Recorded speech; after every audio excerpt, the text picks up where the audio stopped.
Hello everyone, অনেকদিন পর রনকে তোমাদের সামনে নিয়ে আসতে পারলাম। ও সেই 2 তারিখ থেকে ঘরে পুরো বন্দি, শুধু ডাক্তার দেখাতে গিয়েছিল, তাছাড়া বাইরে আর ঘোরাঘুরি হয়নি। তো আমাকে আবার 2 দিন পরে একটু কাজের জন্য বাড়িতে ফিরতে হবে, তাই ওকে বলেছি চলো আজকে আমরা একটা কোথাও ঘুরতে যাব।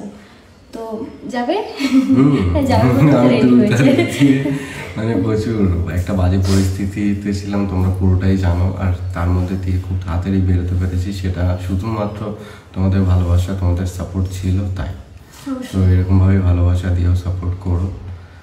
আর আস্তে আস্তে আমি নর্মাল লাইফে ফিরে আসি। এইসব দিয়ে আমি বেরোতে চাইছি, নিজের লাইফে ফোকাস করতে চাইছি। একদম তাই, আমিও তাই বলবো তোমাকে, নিজের লাইফে ফোকাস করো, নিজের ভালো থাকে নিজের কাছে। কিন্তু তোমরা কি একটা জিনিস খেয়াল করলে রন কতটা রোগা হয়ে গেছে?